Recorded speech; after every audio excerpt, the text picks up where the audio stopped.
Thanks to everyone who supported us over at patreon.com/boardsandswords. Check it out if you want additional content like the pre-show and the post-show clips as well.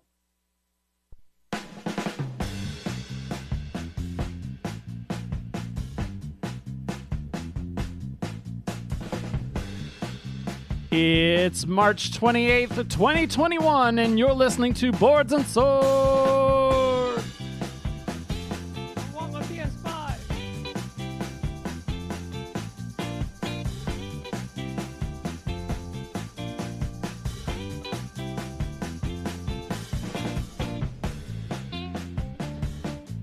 As I quickly run over to make sure that I hit record. Because that's never happened before. Hey, everybody, and welcome to Boards and Swords. This is the podcast featuring three things: bad jokes, good folks, and maybe some gaming. And in fact, we got three other things here. You got me, number one. I'm your host, Chris Renshaw. You got number two, the other host, Mr. Philip Herbig. How's it going? Hey, what's going on, everybody? And then what's this? Number three. We haven't had a guest in a while. It's Shaun from All the Bits. Hello, greetings. So for those that don't know what your podcast is, why don't you give us a little show? I hear you talk about all the bits. Yes, it's a podcast about all the bits about board games, or at least we try. I've much like a lot of other things, I've just given up, and now I'm talking about video games, board game related video games and RPGs. Sound familiar? Yeah. Hey, at least you try. On your last episode, you're like, I'm going to talk about video games that have board game like mechanics. Meanwhile, over here, we're like, yeah, so Destiny 2 and World of Warcraft, right?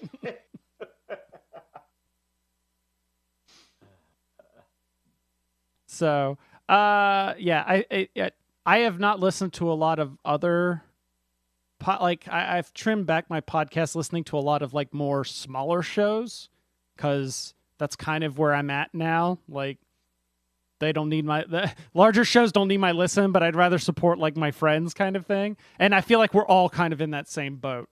We are very small. Well, I wasn't talking about that boat. I was talking about the motivation part and the content. Oh, we're talking about boats? Because that's a really big bloat bucking that up, man. Have you seen there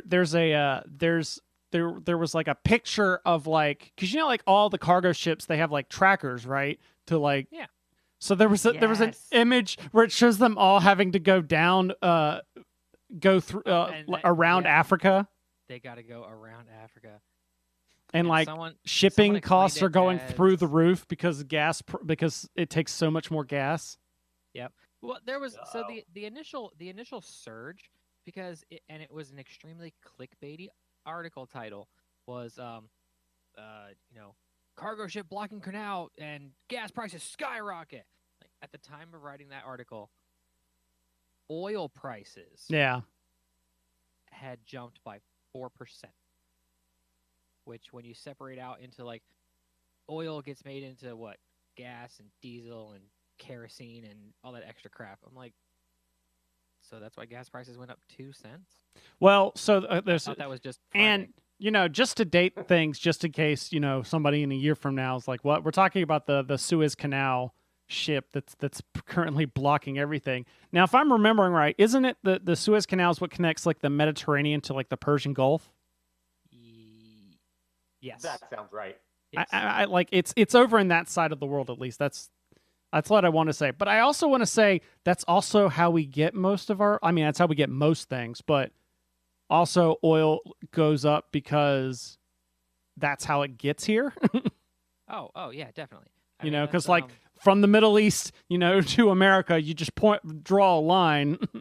Yeah. Well, and like depending on hell, because all the oil from the Middle East. If it comes from the lower end of the canal, it just goes up into the Mediterranean, and they said that trip takes like 1 day to traverse the canal. Yeah. Versus the week to take the long way around Africa. Yeah. So there's that. Plus gas prices were going up anyways They always because, go up during the summer. huh? They always go up during the summer. Well, no, everybody was complaining like, oh my God, new president, gas prices are going through the roof. No, the problem is that gas prices were ridiculously low last year because nobody was driving. No one went anywhere. And now we're starting to get back to maybe normalcy, and travel people are saying like they're expecting by the end of by summer to be even more than what you would be. So yeah, gas prices are going to go up anyways. Yeah, but then this those doesn't. of us that don't leave our houses are really going to be pissed off because, Yeah. oh, look, I fill up my gas tank twice a month now. Yeah. And Ashley's over here talking with her Prius, and she's just like,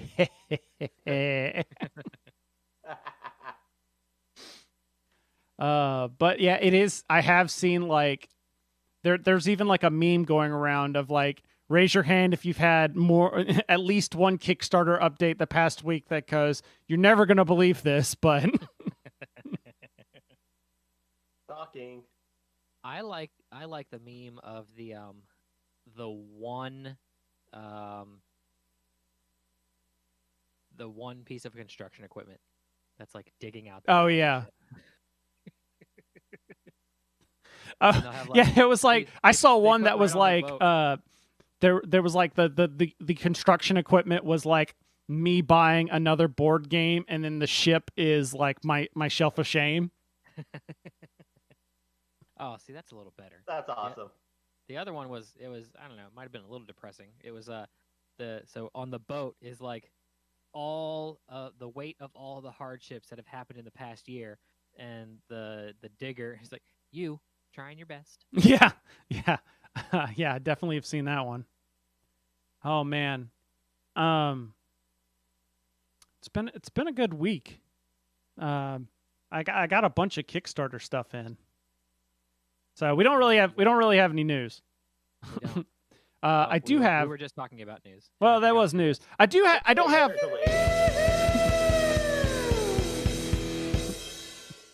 And that was the news. Yeah. Well, I do have one thing. So you know how I used to do in the past, where I like looking up the twice a year ICV2 comes out with the like top hobby games and top CCGs and stuff.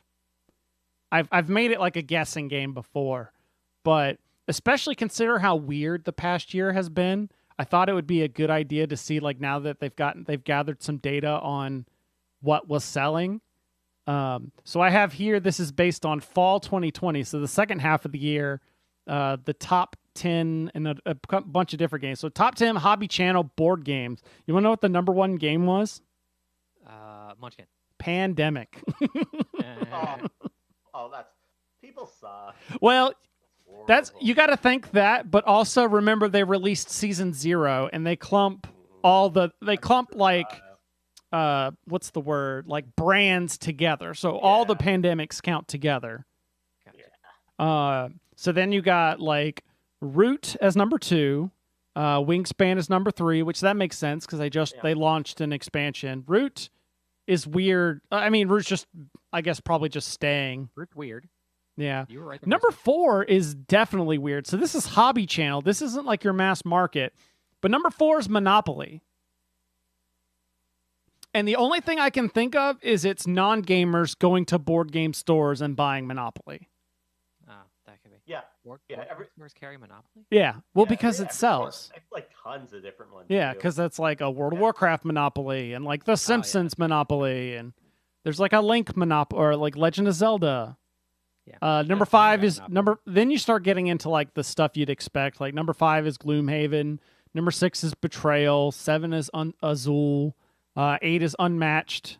9 is Catan. That's actually pretty far down. And then 10 is Quacks of Quedlinburg. Then you go into the card/dice games, and there's not a whole lot of surprises here. You got Codenames and then Exploding Kittens. A game that I haven't played, but I've heard Colin and Cindy talked about it once or twice. Taco Cat Goat Cheese Pizza. It's a game. They've talked about it. Then Coup, all the Century games. Marvel Champions at number 6. Yeah. I was giving you a moment there. I clicked out of Champions! What? Then you got Uno.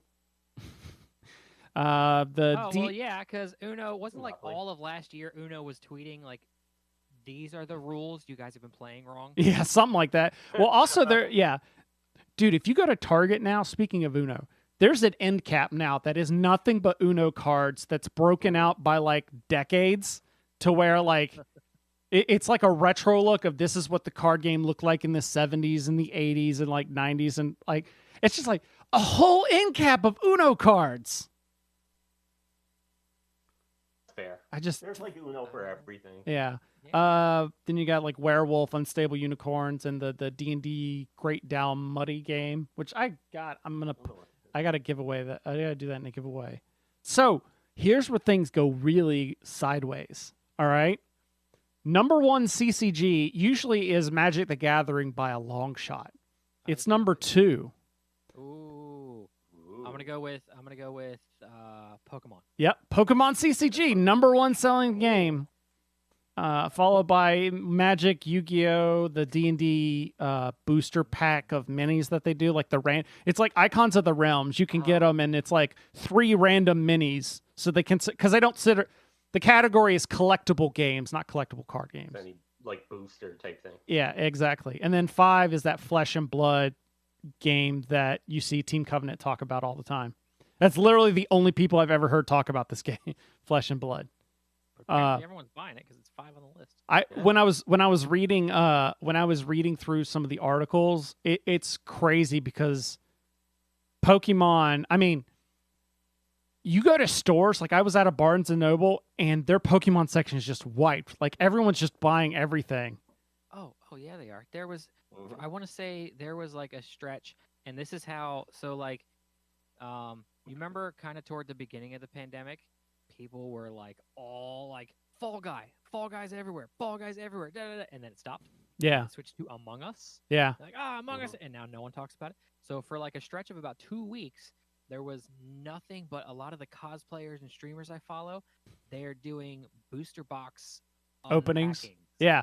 Well, yeah, because it was like Logan Paul, what is a big YouTuber that he bought like a first edition thing, and then it made everybody go nuts about it. Yep. Everyone's looking for like that shiny EX Charizard or something. Yeah, and there's also as I was reading this, where when you play Magic, you buy stuff to make decks, and that's pretty much it. Whereas with Pokemon, there is a large portion of the community that buys the cards and never plays the game. Like there's so many kids that like buy them and never play it. So Magic gets hurt because nobody's playing games. You know, like there's no in-store stuff. Whereas Pokemon, everyone's stuck at home, might as well have something to do. Like Yu-Gi-Oh's number 3, and I'm in this boat because I've done this, where it's just like buy cards just to collect stuff. They were talking about how at like the start of the pandemic, because if you go into the minis category, 40K is up at top like always, but it was just they were saying the trends for at the beginning was high, considering that you can't play the game. And it's like, no, because everybody's buying minis to paint them because they can paint them at home. So that's I wonder if everyone who bought all this Pokemon and Yu-Gi-Oh stuff knows how to play it all. I don't know. That should be the next like category. Like people who bought the number 1 game, can you play it? Oh yeah, but that means like asking everybody like, hey, do you know how to play this game? When you buy it, you have to check it off on your bill. Yeah, there we go. That's is Keyforge on that list? No. Keyforge just done. It used to be. Last year. I don't know. Like I'm actually interested in that co-op stuff they were talking about. Yeah, that's what got me interested in a little bit more. Especially because like if it's not you could test things out with decks you already have and stuff. But it'll be cool once the deep tiding set, because I think it's designed around that. Since it's like all the co-op stuff is like aquatic themed as well, so. Hey, you remember that time, Chris, that we did a tournament, a Keyforge tournament, and we both lost really badly. I got whooped by a tween. Well, yeah. So bad. But you'd only played that game like what, twice before then? No, I played it a whole bunch before that. I was really bad, like I am every game. But I had to do. She was so nice, though. She was really nice. But then I did like the Hulk walk of shame because she just like scolded me so bad. It was awful. I think I played it once since then. It's just so. You should be proud of the fact that, you know, that tournament had so much diversity. I don't care. I don't care who I get beat by. I get beat by everyone in every game. It doesn't matter. You know, makes for a good story after. Welcome to my life. Yeah. That's why I've stopped playing a lot of competitive games. I'm just like, I'll just do co-op. That way I can just hate the game. I don't have to. I don't want to hate people when I lose. I'll just hate the game, the object. If you're losing with someone. Yeah, exactly. Experience that with them, not fair. Oh man. So I got a couple Kickstarters in.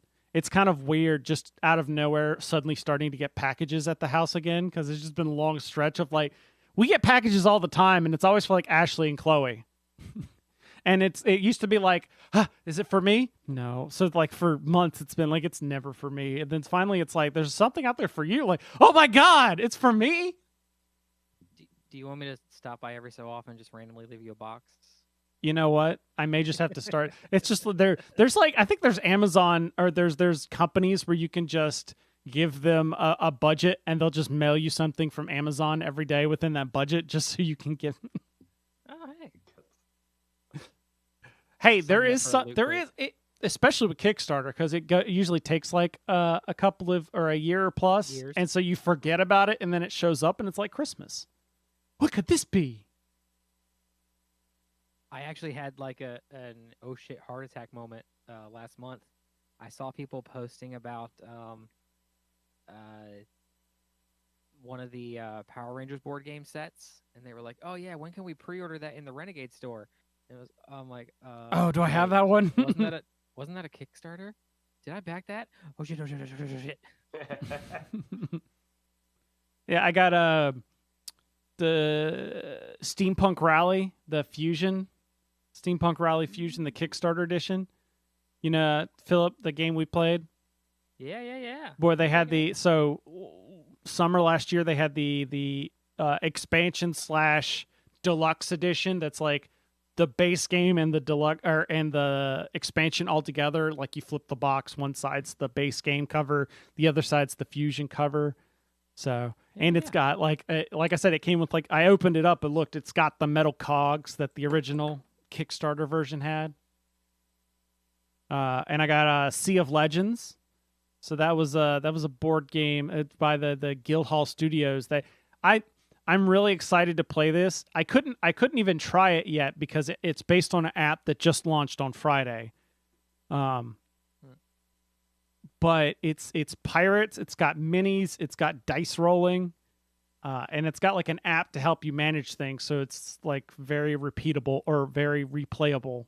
So I'm very psyched to play that. And then I got one last thing before I see something else. Guess what, guys? I'm almost done painting all the Zombicide Black Plague minis.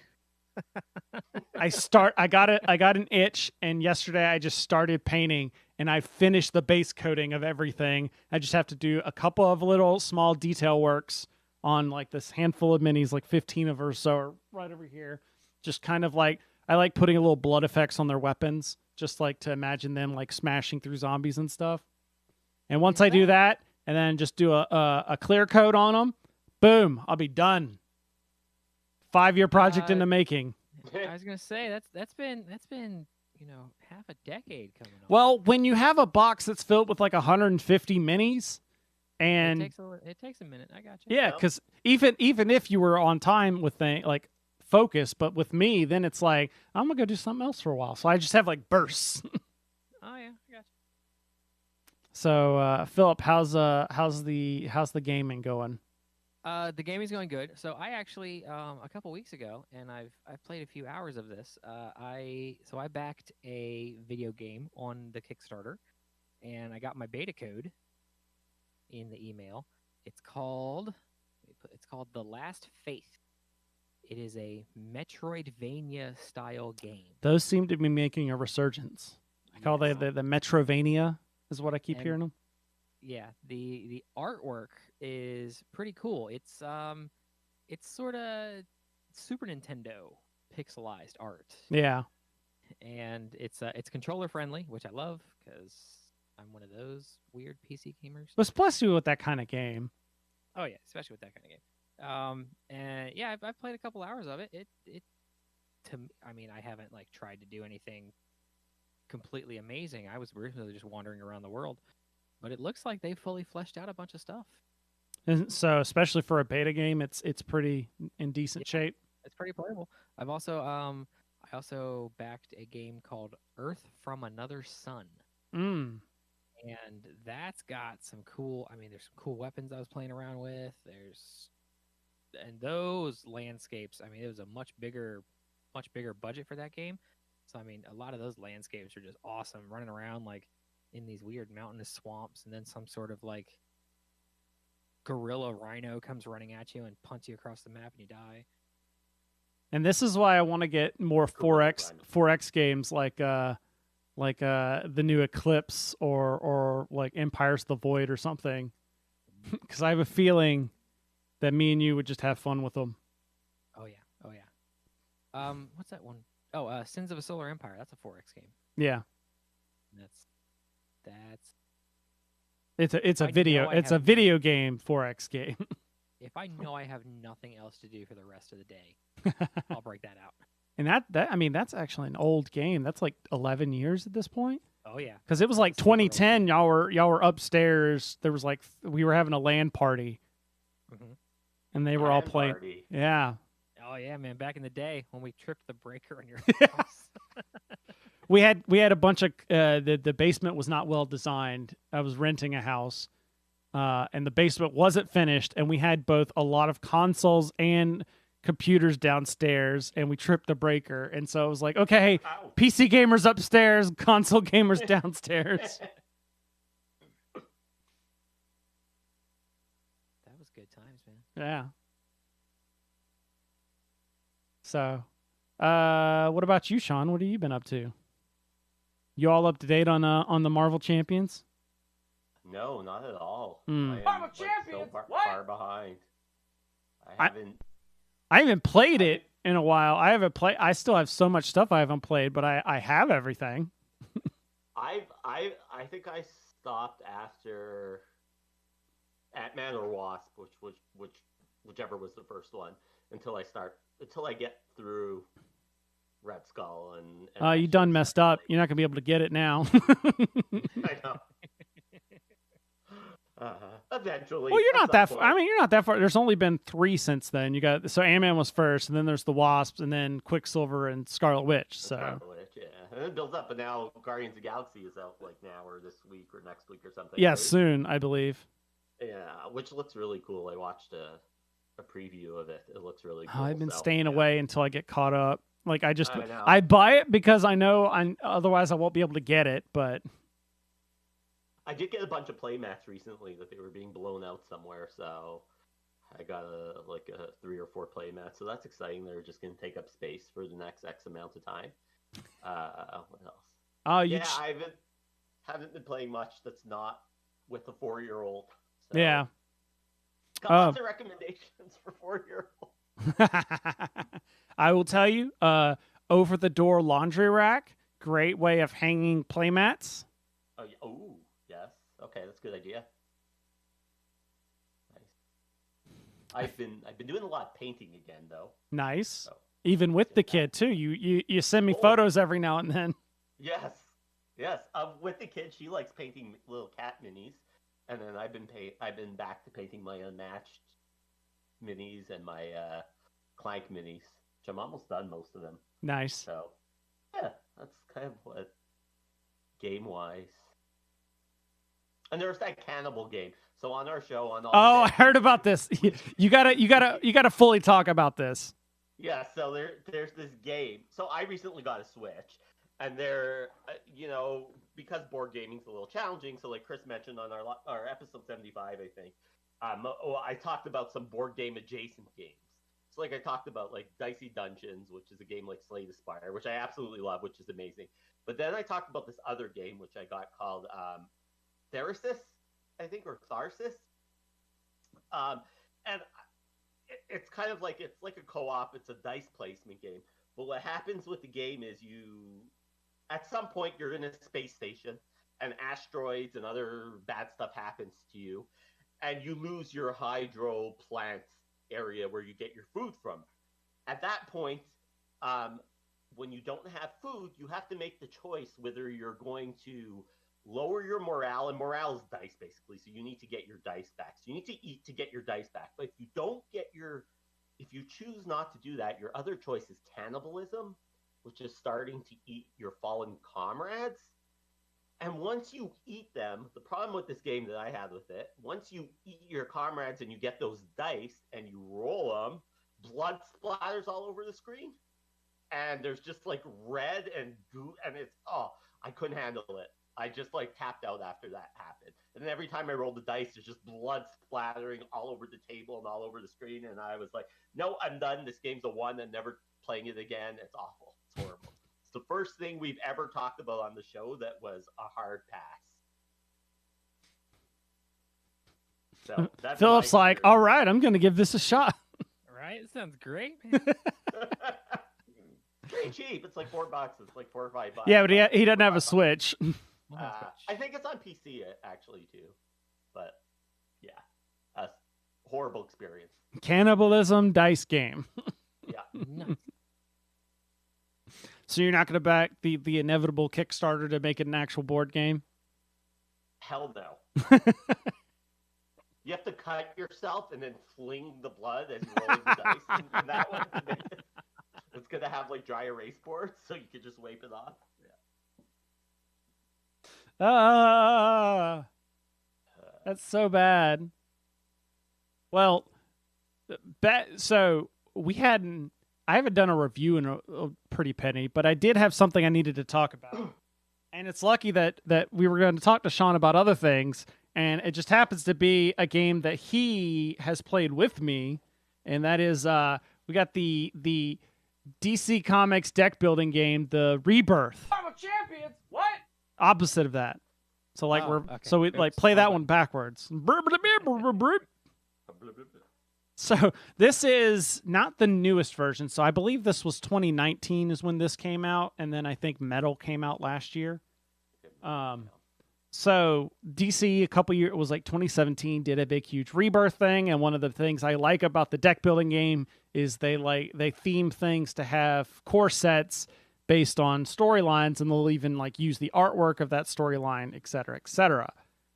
However, I have not fit that. And the other thing is, this is like a campaign game as a deck building game, but I couldn't get through it. In fact, I couldn't get through an actual game of this so I tried several times where it's like, I tried the solo mode. I couldn't do it. I tried playing with Shaun even like twice, I think. Several, like we had to finish for various other reasons, but we just never fully got through a game. And then after that, every time I thought about bringing it up, I was like, no. And then I looked through, so I was like, okay, let me look through the campaign cards, like there's like sealed packages in here, and let me see if any of them, if that changes anything. It really doesn't.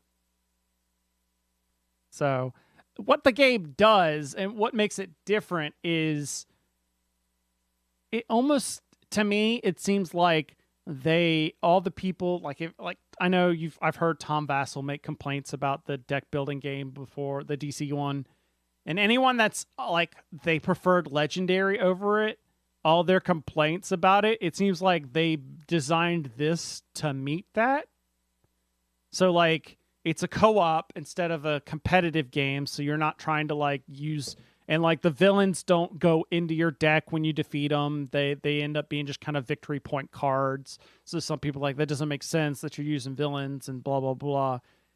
And they add a board per se where all the locations get laid around. Let's see if I can. Here we go. Is it this one? Yeah, there we go. Trying to get a picture up to the see. So there's like a board of locations that you can move your character around. There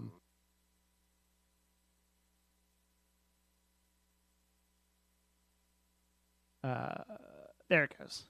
So there's a board of locations that you can move your character around, and like the villains spawn at a place and they move to like they're trying to go to a specific place, and it's very slow. The problem is it just takes so long to get, like, deck building games can be slow as you're getting cards, but this feels like it's just hitting you while it's being slow to where it's like, oh, you're failing.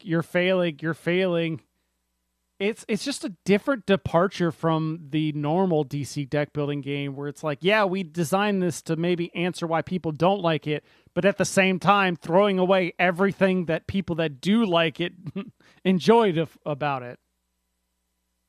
So it's one of those, like, so Shaun, not only that, but you and I played the crisis mode back when you came and visited, or you were when you were in DC, the same day that we did the Keyforge tournament. Yep. So we've played the crisis mode. That is a far better, like, cooperative mode, while still retaining that DC deck building game flavor. And I looked at some of the images of Metal, and I think they went back to that style, like the more kind of Ascension layout where you just have like the river of cards and you're buying them and stuff. So I'm interested in that, but this is just, I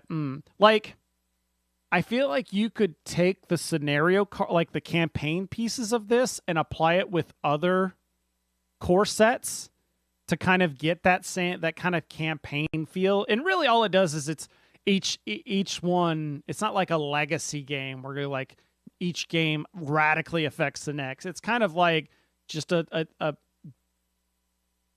a kind of railroaded story that just adds tweaks to each game, where it's like, okay, we're going to change things up in this one way or that one way. So Shaun, you only played it a little bit more. So what did you, am I kind of saying the same things, or do you have anything different? Yeah. No, I don't think I haven't. Yeah. I'm actually, I'm a huge fan of the DC deck builder. I actually prefer that to Legendary. Oh, same. But also, I'm a huge DC fan. Yeah, but I just like the I can't stand the setup in Legendary. It just kills. Oh, very true. Yes. Legendary. But yeah, so with this one, they just went kind of like, they kept some of the mechanics, but they went away from that Cybris, whatever the thing, because they use the same system for like Street Fighter and Lord of the Rings, those deck building games as well. And they went completely away from that to try to do something new with some of the same mechanics. And I was just, it just didn't do it for me. Which it's like, kind of thematic because it is like Rebirth. So this of all the storylines to pick to try this kind of thing, I appreciate that piece, but it's just. I just think it's so, like, DC deck building is so smooth and it's so kind of to the point, and when you add in the expansion packs and stuff, it's only one thing, but it changes the game up enough. Yeah. And I don't know, and maybe it was just too much, like, oh, I just really like DC deck builder, and you shouldn't have changed it, and you should have figured out the way. I would have loved to see just Rebirth, because I like the whole story of Rebirth added on to DC deck building as opposed to doing a whole new game and doing that. I would probably prefer that, but yeah. So if you do like DC and like DC Comics, the property, but you weren't a fan of the deck building game, you may want to like try it, because some of the things you didn't like about the game, they may have answered here. But if you're a fan of the game, I don't think you're going to like this expansion. So yeah, that's a good point. I think if you're just starting with that, I think you probably like it a lot more than people who really like, and I've heard that from other people as well who really like DC Deck Builder. So that's a good point. And then Philip's over here like, yeah. He played the more Power Rangers. Yeah, more Power Rangers.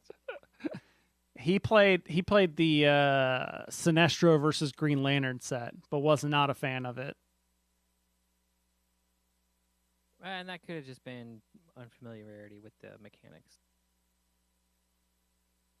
It was also that one's a little bit different because that's more of the it's like the confrontations system or whatever, where it's like more head-to-head battle-y than like the base game where it's just like I want to defeat more cards before you do, whereas the those confrontation ones is like I'm dealing this damage, I'm purposely trying to take you out. Oh, yeah.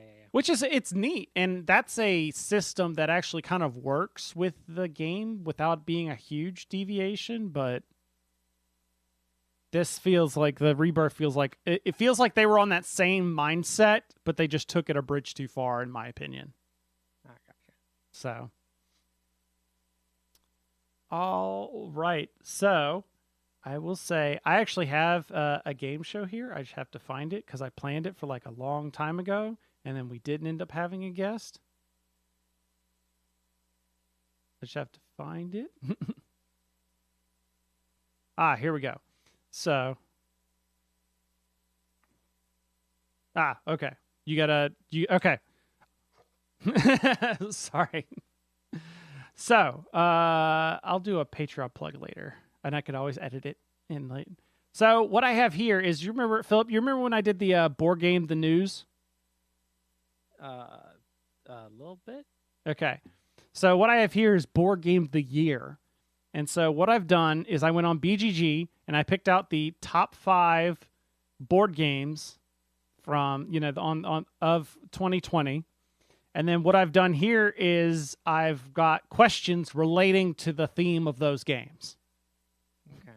So you don't have to know anything about the game, which is why it makes it perfect, because Philip doesn't know anything about these games. In fact, there was one or two that I knew nothing about. So, number one, the number one game of the year was On Mars. Vital Lacerda's latest Euro game, On Mars, was a hit this year, where 1 to 4 players work to establish a new colony on Mars. You know what else? Elon Musk wants to be on Mars? His Tesla Roadster. Launched in February 2018 to test out his new heavy rocket, he launched a Tesla Roadster with a spacesuit in the driver's seat towards the red planet. Now, there's a website called whereisroadster.com that actually tracks the position of the car, which is actually past Mars now and is on its way back to Earth. Oh. So, as of, and you could tell when I wrote these jokes, January 13th, 2020, when I wrote this joke, or this question. No, 2021, sorry. I don't know why I put 2020. 2021, it's not been that long. So, how close is the car from Earth? And I'm going to give you a hint, in millions of miles. Millions of miles. So in millions of miles, how close is the car to Earth? And let's do Price is Right rules on this. Closest without going over. So, okay. Philip, you can go first on this one. In millions of miles. So in millions of miles. Back? It's on its way back. How close is the car to Earth? Okay. Millions of miles. How far away is the moon?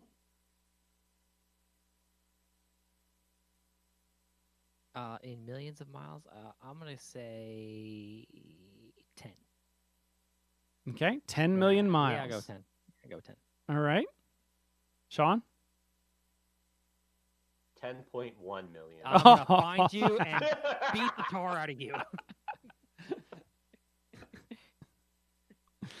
All right. Well, so back in January, the car was 35.7 million miles away from Earth.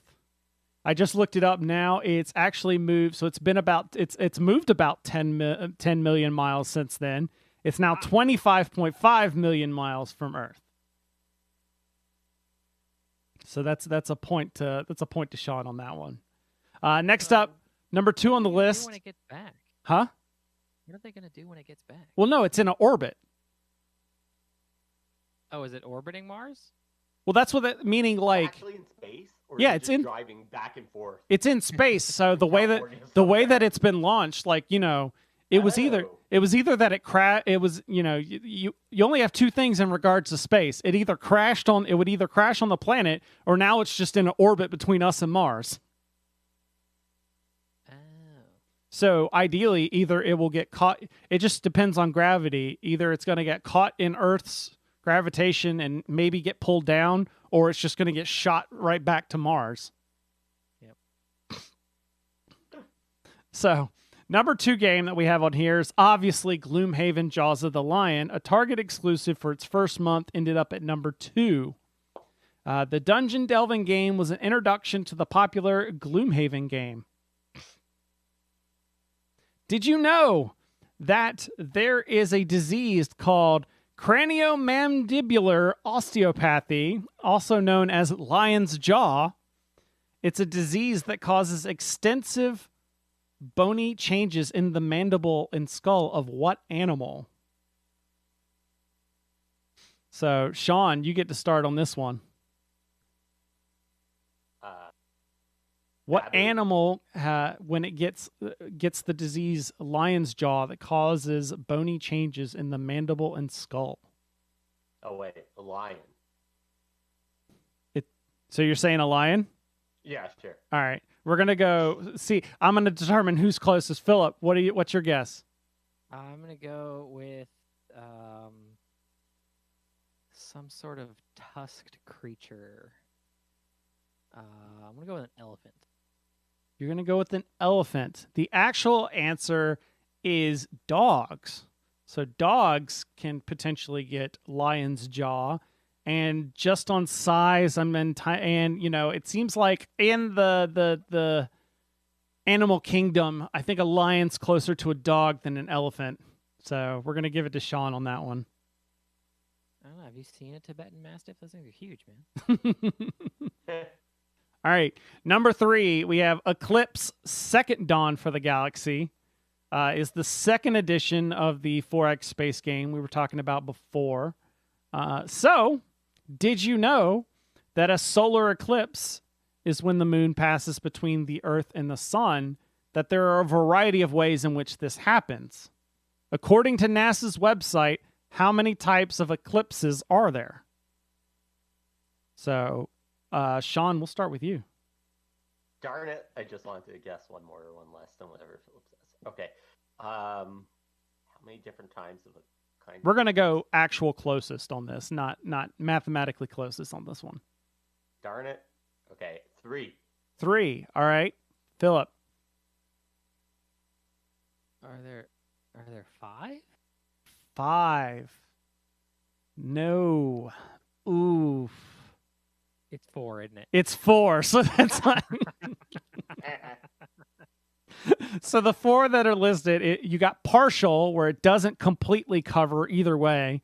You've got annular, where the moon is too small to cover the small color of the sun. You got total, where it fully pulls out, and then it's a hybrid, where it might be total based on one place where you live, but it's not a full somewhere else.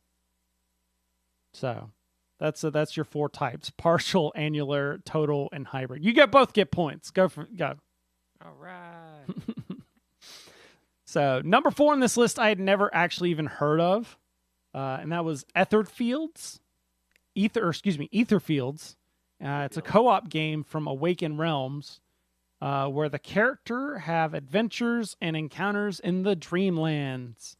So I had to kind of like pull a question out of nowhere. So we're going to go with Dream On is, of course, a popular song from Aerosmith. In fact, it was on their debut album. What year did this album come out? I don't want to do math on this one, so we're going to go closest without going over again. And Shaun, you've been leading the board so far, so you're going to go first. What year did the debut album of Aerosmith come out? 1973. 1973. All right. Philip. 78? 78. The actual answer is 1973. Sean, you nailed it exactly. Oh, wow. I did actually know that. I figured if I would say it with enough confidence. You did know it? Right. I didn't know that, no. Oh, It's okay. just a guess. All right. For all the marbles, we're just going to make this one worth 5 points. Because it's just like Whose Line? Everything's made up and the points don't matter. That's fair. So number 5, lastly, we have Lost Ruins of Arnak, the jungle exploration game from Czech Games Edition. Did you know that one of the regions of the Czech Republic is Bohemia? Speaking of Bohemia, did you know that the public heard about the song Bohemian Rhapsody from Queen after radio host Kenny Everett interviewed his friend Freddie Mercury from Queen in October 1975? After the interview, he played it several times over the following weekend. How many times did he end up playing the song? And Sean, we're going to start with you again. 140. 140. All right. I didn't say which way we were going to go on this. Let's do closest without going over again. Does that change your answer at all? 136. 136. All right, Philip. I'm going to go with 60. 60. You are both over. Oh. It is a long song. Yeah. So let's try this again. What's a long song? It's also... Because you said he played it during his radio show? Yeah. Okay. Well, he played it several times over the weekend, not during... The radio show was when he did the interview about it. Okay. Well, I was just thinking, like, how long is your typical radio show? Right. 6 hours? So, Sean, what's your second guess? 28. 28. All right. Philip? 12. 12. The actual answer is 14 times. Oh. So that gives Philip the win this time. Pulling it in the rear. Yes. That's my first win in 50 game shows? Sounds about right if I'm here. So there you go. That's thanks Sean for jumping on with us. We still will have to get together and talk Snyder Cut for our bonus episode. Someone didn't watch it. Well, to be fair, I only told him about it Wednesday, Thursday, about having you on, and then it was like, okay, you've got to watch. And turns out Philip had never seen the original version. Yeah, and I liked it. Interesting conversation, though. I'm curious to hear what someone who hasn't been. No, he's seen it. Original. No, he's seen it now. He watched it. He watched it. The original. Yeah, but that's 6 hours worth of stuff to watch. Yeah. Well, I want them to make I called it a supercut, which is probably the wrong term, but it's where you put both movies on top of each other and start them at the same time, and then wherever they differ, one movie pauses, and the other just keeps going until they sync back up. I think that would be kind of cool to see. I'll just get out my Final Cut Pro. So yeah. Are we before we talk about it, are we going to watch what's the new one, the gray cut or something? Oh yeah, the black and white. The black and white one, and then it's got one extra scene in it, right? Does it? I would not be surprised. So.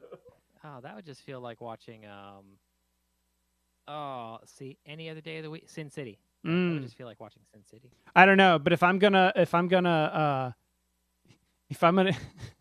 I just I'll take the video and then crop it so it's widescreen, so it's not in stupid 4:3. Yeah. I mean, all right. People love Zack Snyder. He's a great director, but what in keeping with his artistic direction? Apparently, that was because it was IMAX is still uses 4:3. That's the reasoning, but it's still dumb because what IMAX theater is going to show this at this point? Although some might. Anyways. So that's the kind of you got a little hint there of the kinds of stuff that we talk about in our bonus bits things. But in the meantime, we'll say bye to Sean so he can go because in Canada it's only 3 in the afternoon. 5 o'clock. It's 5 o'clock now, and they have a 4-year-old that needs to eat. You got till supper, and 5 then go to o'clock, bed. man. Where's my money, Brian? 5 o'clock somewhere. It's 5 o'clock somewhere. There we go. Hey, speaking of, I should go walk to my fridge. All right. Later. All right, and that's actually let's go ahead and end the show here. So, fire up that beautiful bean footage.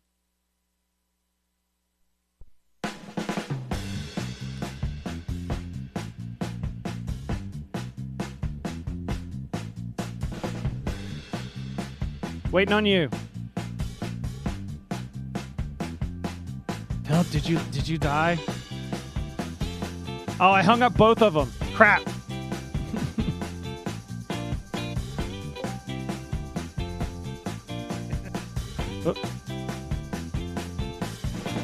All right.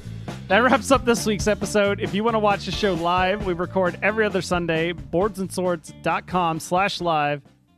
He faded me out. All right, let me call him, actually. Sorry. What? Well, I started the call with Shaun again. I had to start a separate call. Okay. All right.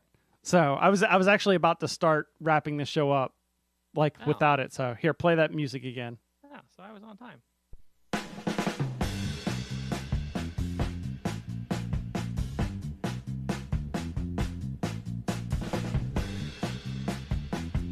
All right, that wraps up this week's episode. If you want to watch the show live, we record every other Sunday. boardsandswords.com/live has the schedule and the links to all of our channels. You can also check out boardsandswords.com to see all the other content. I just posted an article up about one of the the D&D source books. So boardsandswords.com. You can also see the Dirtbags of Holding there, where we used to play RPGs in the worst way possible. Maybe that'll come back once we all get the vaccinated. You can also email us comments and questions at feedback@boardsandswords.com. We're on social media. Facebook.com/boardsandswordspod is our official Facebook page. I'm at Boards and Swords on Twitter and at Boards Swords Chris on Instagram. Find me on the Twitter. All right, this podcast is also a part of Punchboard Media. For other great gaming podcasts, check out punchboardmedia.com. And thank you for listening. Once again, check out patreon.com/boardsandswords to help support the show. And we'll be back in 2 weeks with another show. In the meantime, remember that every gamer has a story. And I'm going to have to do a lot of editing because I hung up on the wrong call.